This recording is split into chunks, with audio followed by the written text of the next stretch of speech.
Hello dear students, I welcome you all to online video lecture series of Python application programming, module 4, chapter 3. In this video, I'll be discussing about two more topics, that is classes and methods. As we have already experienced that the Python is an object-oriented programming language. Here the Python's object-oriented features transform functions into methods. We have seen how the functions have been created. Right? We have created functions using def keyword followed by the function name, and you know how the body of the function is created. Now here object-oriented programming transform functions and methods and functions into methods, and it makes some explicit relationship between the class as well as a function. So how to create a function? Methods are semantically the same as functions. Syntax and the keyword are same, but there are two syntactic differences. Methods are defined inside a class just in order to relate the function to the class. So methods are defined inside a class definition. The syntax for invoking a method is different from syntax of calling a function.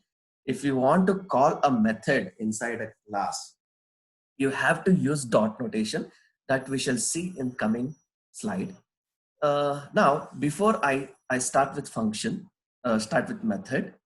So how to convert a function into a method? So to add a method to an existing class, so you have to have the first parameter as self. The only difference between class methods and ordinary function, it is separated by the first parameter of the function by the self. So the self parameter references the object itself. Here, this is an example of a function. I have a class called time, and I have a function which is not inside the class. This is outside the class, which prints the time. And what is t here? T is an object. T is an instance with 3 attributes. Let me compile this program. Yeah. So after, you can see class as time and df, that is a function, print underscore time t. Here I have not used self as a first parameter. Instead, I have created a function outside the class and I have called a variable called t, which is an object here. Suppose if you want to convert this function into a method, I shall place it inside the class by giving a tab indentation, and as per our definition of a method, it should have the self as the first parameter. This is as good as a method, but you cannot call the function or you cannot call a method by its name. Say for example, I have called print underscore time. Now we can see the examples. We can try to run the program. I shall revert this to its original form. Now I have a start as an object and I have attributes hour, minute and second. How to call a function? I call a function by its name, print underscore time, and I pass an input argument as start, which is, yeah, I should remove this self also because it's not a method. Now this is a function. So I shall call this, and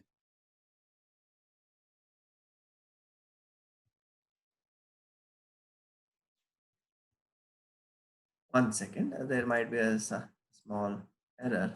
Yeah, okay. Now, since I have compiled this now, so how to call a function? Just call by its name, print underscore time, and start. Start is an object or an instance.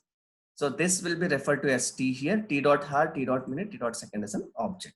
So it will simply print the time with respect to the given hour, minute and second attributes.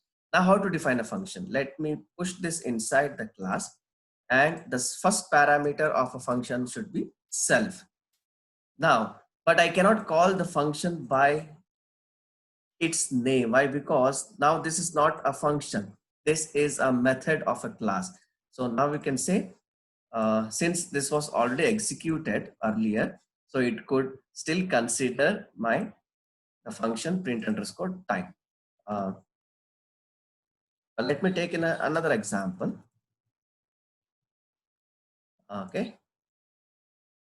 Now you got an error. Why? Because self is not defined.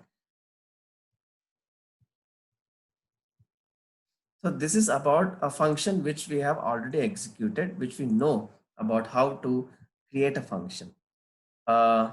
Here you need to observe two things. To make a print time a method, all we have to do is move the function definition inside the class, something like this, self, and notice the change in indentation. Yeah, I have indented. Now there are two ways to call print underscore time. Remember, there are two ways to call. This is a class and this is a function. Function in this case, where it is? Yeah, here. In this case, function is the active agent. See, this function is an active agent. Why? Because it expects an input argument here as t, and self is a first parameter. So how to call a function? How to call a method? A method can be called like this with a dot notation. Now I have start as an object or an instance, dot hour, dot minute, dot second. Since I have created print underscore time as a method, so it should have self as the first parameter, and I should pass an input argument start by calling the function by the dot notation and its name, start dot print underscore time, which takes an input argument start and it gives you the output, desired output. Here the function is an active agent because I am getting the output based upon the input being passed into the function. Whereas sometimes objects are the active agent. Suppose I have a class and I have a method with the first parameter as self. That's it. There are no input arguments being passed inside this, something like this, comma t. Whereas, what does this function mean? Here, the objects, that is start is equal to time, start dot hour, start dot minute, start dot second. Now, how to call a method? Start dot print underscore time. I am directly applying the method onto the object. So here objects will become responsible to print this statement. In this case, objects are the active agent. See here, self.print underscore time, objects are the active agent. Here I have given an input and this function is considering an input, that is an instance. So this is very important that you have to understand. Function is the active agent in this first case, whereas objects are the active agents in the second case. The reason for this convention is an implicit metaphor. The syntax for a function called print underscore time suggests that the function is the active agent. It says, hey, print underscore time, here is an object for you to print in this case. Here is an object for you to print. So, hey, function, print underscore time, you have to consider this object to print. So, this is function is active. Whereas the another metaphor is a method invoke print underscore time says hey object or hey start, it's an object, hey start, print yourself. So this will print yourself. So this print underscore time, this method will be performed on start. So start is an object and it prints itself. Okay. So what you need to understand? You need to understand two things. How to create a method. Method is simply created by having a first parameter as self and the function is defined inside the class. Then only it can be called as a method. Coming to INIT method, this is a special method which is called as initialization method, which gets invoked when an object is instantiated. Its full name is two underscores. This is two underscores INIT followed by two underscores method. So it is two underscores. Now I should define a class called time. I have initialized the variables like hour, minute, second to 0. It is also like hour, minute and 0, and then here you can assign it as 0. Both are one and the same. But I have an INIT method which initializes some attributes to some value. Here I have used this INIT method to initialize my hour, minute and second to zeros by calling by its variable. And so this becomes self.hour, self.minute, self.second. So INIT is a method. That is why I've used DEF and self as the first parameter, which uses three parameters or three attributes with which are initialized to 0. Hour is equal to 0, minute is equal to 0, second is equal to 0. What is this self now? Self is simply an object. It's an instance. Define print underscore time self. This is a format operator followed by, it will print the time initially. So if I run this program, so I have created an initializer where I have initialized some attributes like hour, minute and second. And the parameters are optional. Like the parameters are optional, you need not to give input parameter. So here I have created an instance time. Time.print, this is referred to print underscore time. So what is the first parameter? It is self. So what is self? Self is referred to these three attributes here, the object instances, and it will have 0, 0, 0 as an initial values. So if I execute this program, you may see time.print, I have 3 hours, 0 hours, 0 minutes and 0 seconds. Now, if you provide one argument like t is equal to time of 8, what is time of 8? Time of 8 here, this is referred to an hour value. So if time of 8, so it is referred to an hour value. So the hour is printed. The rest two values have been kept as same, that is 0.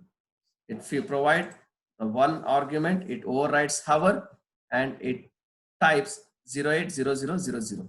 Because I am not initialized minute and seconds. So now if you provide two more arguments, it would give me hour and minute, and so on. If you give three arguments, it would give me hour, minute and second are getting overridden. And if I give four arguments, yeah, this is important, it generates an error that takes from 1 to 4 positional arguments, but 5 were given. What do you mean by 5? Here this is 3 and this is what, 4. So this is the fourth one, but I had given how much? I have given 5 arguments where 1, 2, 3 and 4, okay, plus self is the fifth one. So it gives me 5. So 5 arguments were given. Instead, it takes only 4 positional arguments. So be careful while declaring the initialized parameter. Based upon the initialized parameter, the values of the attributes will be overridden. I have another method, special method called INIT. INIT, it's very similar to your INIT method, like str method. What do you mean by str? Suppose if a function wants to return a string, okay, string of an object. Say I have self, hour, minute and second, which are initialized with 0, all zeros. And say I have a string str method which returns, see here, it directly returns a string. This is a string which will be returned by this method. So what I need to do, I simply call a object. I create an instance of time. I call it as time 1. I create another instance of time 2 with 2 input arguments, that is 10 and 20. So as per our previous discussion, 10 is referred to hour, 20 is referred to a minute. So self.hour will become 10, self.minute will become 20, self.second will be 0. Okay, and this is considered here. Why? Because this is by default, it is defined and it will simply return the values whenever you called a class or whenever you create an instance. So what this would do, so it would print time 1 and this could print time 2, which is the updated time with respect to 10 hours and 20 minutes. Okay. So 0, 0, 0, this is my initial time. I did not pass any input arguments, whereas I have passed an input arguments as 10 and 20, where minute and hour self values have been overridden. Initialized values has been overridden to 10 hour and 20 minutes.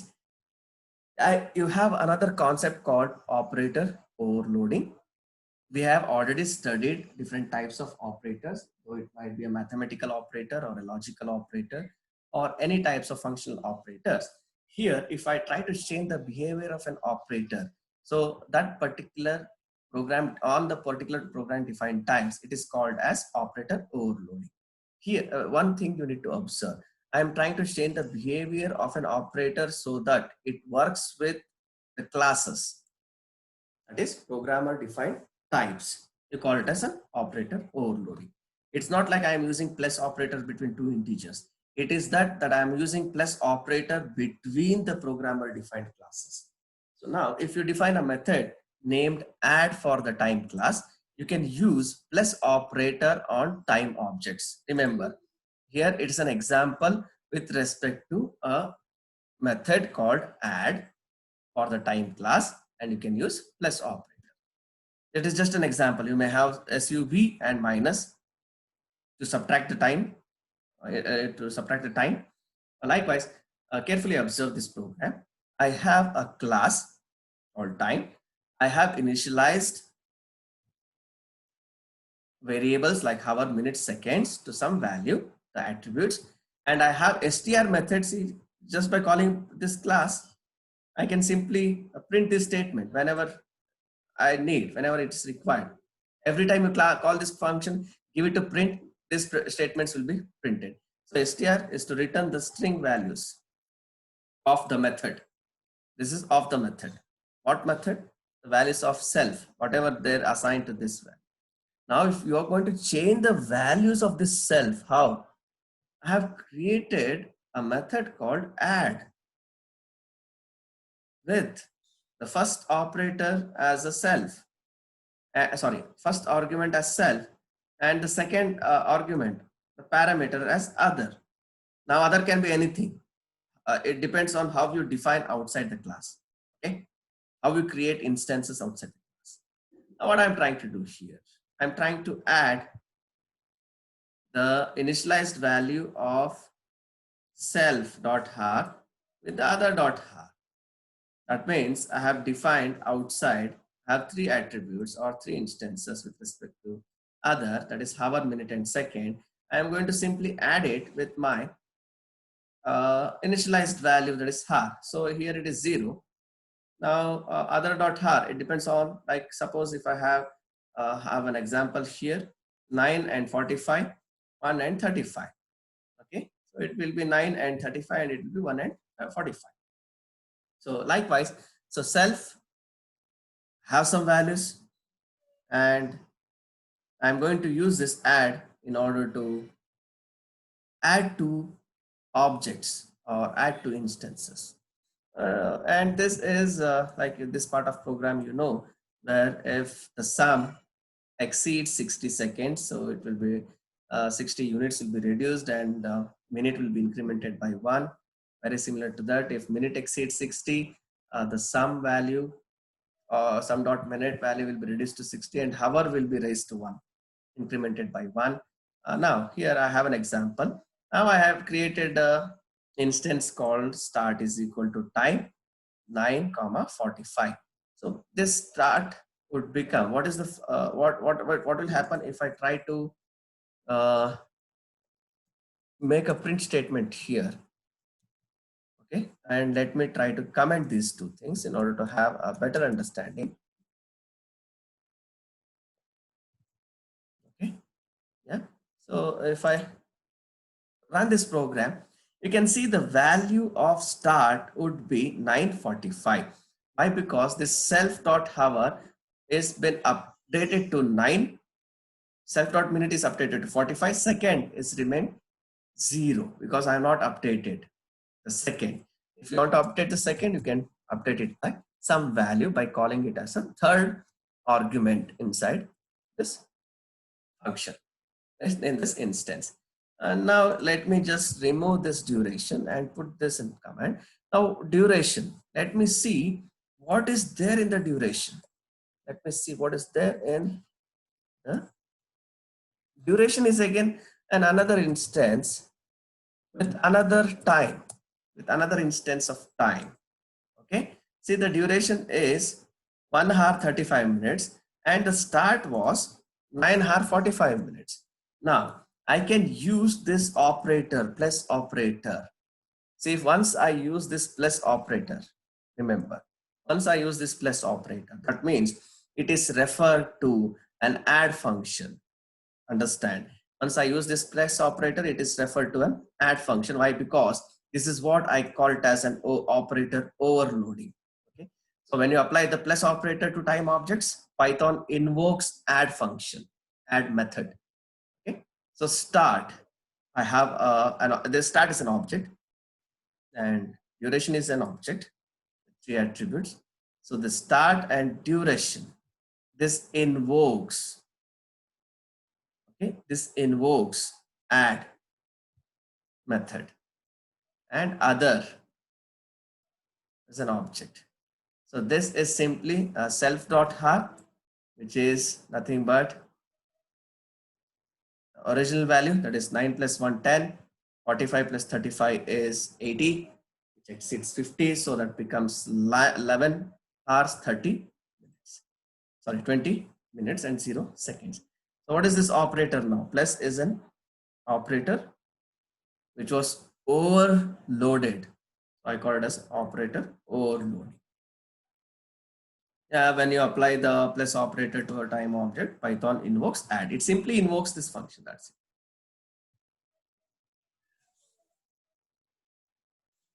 Yeah, coming to time-based, type-based dispatch. As you all know, I want to dispatch something. Say, for example, if a person X is a courier boy, and he has received an instruction saying that if you get money, you dispatch an object A, say for example, or a parcel A. If you get a car transaction, dispatch an object.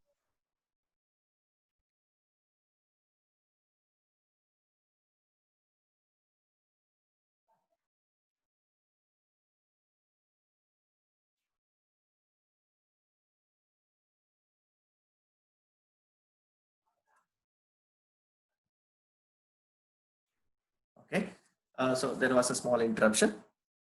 Sorry for the interruption. So now type-based dispatch. So it depends. A method will try to be executed based upon a type of an object. Let us just take this as an example. I just take the same example of adding two time objects. Now I have a small understanding here, observation. The built-in function instances is instance, take a value and a class object. One thing you need to observe here. I have a class time and I have defined a method init, str and increment. Yeah, there are two methods here, increment and add underscore time. What is this method? This method increments if you get, what is the second? Seconds is an integer. This is a value. This is not an object. Whereas time is an object. See, second is a value. It's an integer value. So this function is executed when you receive an integer as an input argument, an object and an integer. What is this? Add time. Remember, add underscore time. I had done it here, add underscore time. When I receive, self is an object and other is also an object. See here, other.hour, other.minute, other.second. It represents an object. Self is again another object. Okay. So, and I have add function here. What does this add function do? This add function will initiate whether to use this function or this function. Carefully observe. I have given a condition here. If this is true, if instance with the input argument, that is if is instance with input argument other and time, these two are objects. Remember, other and time are objects. Use self dot add underscore time. Use this add underscore time if both are object. Else, if this is false, simply return self dot increment other. What is increment? Increment is this function, this method. I have a condition based on the transaction if the instances are both objects, return or execute the values of add underscore time. Else, return the function, the value which has been executed after increment. It will simply execute this. So return self dot increment, return self dot add underscore time. I have this example here. I have two set of example. One is I have an object. I have another object. I simply say start plus duration. So here in this case, with respect to this example, it will be checked. Print start under start plus time. See this, once the plus operator is used, it will come here. Okay, it will come to this position. It will verify. So what is self other? What is other here? The other is duration. What is self? Self is nothing but the updated value. The updated value, that is 9 hours 45 minutes. Duration is 1 hour 35 minutes. So start plus duration. It becomes, so this is true now. Other and time, both are objects. Okay. So this is true now. So if this is true, the object will return. This method will get executed, add underscore time. So it will go to add underscore time. I have self dot har, I have other dot har. I create another variable called sum dot har, and the hour, minute, and second, I shall again verify with the seconds, increment minute, verify minute with minute, increment har, and return the sum value. This sum value will be returned to the string str method. Str method will simply print the value whatever is assigned to self dot hour. Updated value of self dot hour. Now, what happened with respect to this example? Start is equal to 9:45, duration is equal to 135, but start plus, see, remember here, it is start plus, I have duration is excluded here. This is the most funniest part. I have just simply declared duration, but start plus 1337 seconds. Here, this is an integer value. Oh, this is difficult. Now, since this is integer value, so this plus operator will go here. And time is not an object here. This is an integer. So this is false. This statement is false. So if this statement is false, so it will go to another condition. It will simply use dot increment, that is dot increment method as an input argument, and it will go to this method, and this method will be executed, and it will return the self value. Okay, and it will return a sum. So 9:45 plus 1337 is 10 hours 7 minutes and 17 seconds.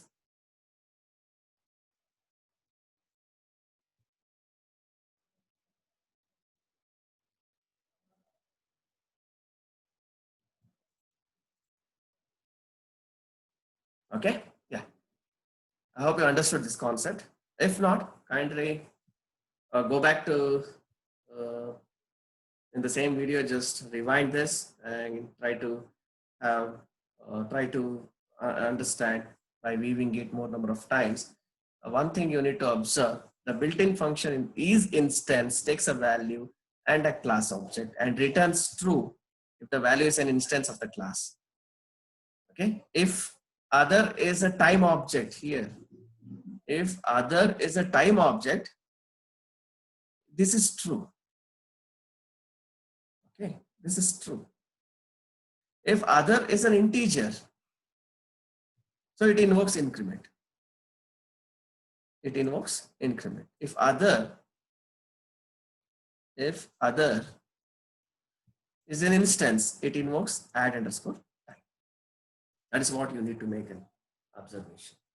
So this operation is called a type-based dispatch because it dispatches the computation to different methods based on the type of the arguments.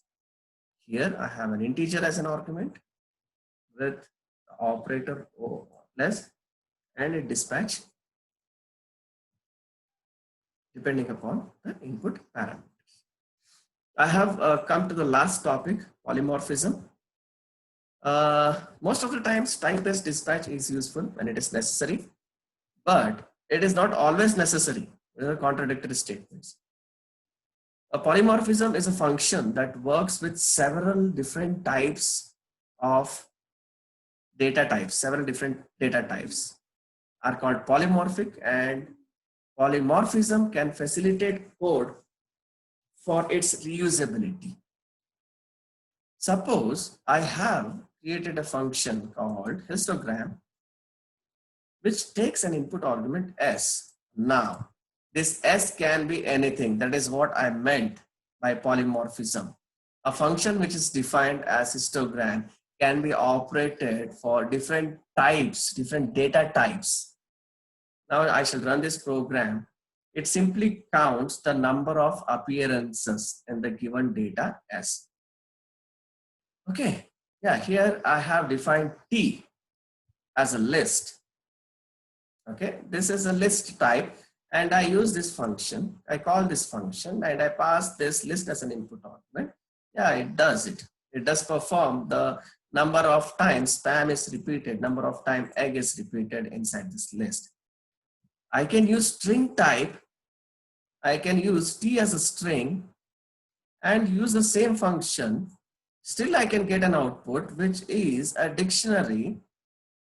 Here it was a list and I got a dictionary of the histogram of dictionary, and I got an histogram of characters. Now here it was an histogram of words and here it is a histogram of characters. Suppose what if I have a list of tuples? I have a list of tuples here. Now again I can use histogram of tuple, that is T. Instead, I look for a tuple, how many times a tuple has been repeated inside this list. So this is really an amazing program. You call it as a polymorphism, where it performs on different data types. It can be a list, it can be a string, it can be a tuple. So this was polymorphism. And the best kind of polymorphism is of complete and unintentional type, where you discover after writing a couple of lines, codes, and then later you discover that a function you wrote can be applied to a different type that you've never actually planned for. So that becomes a best kind of polymorphism, which is completely an unintentional kind. I hope you have understood the concepts of classes and methods, operator overloading,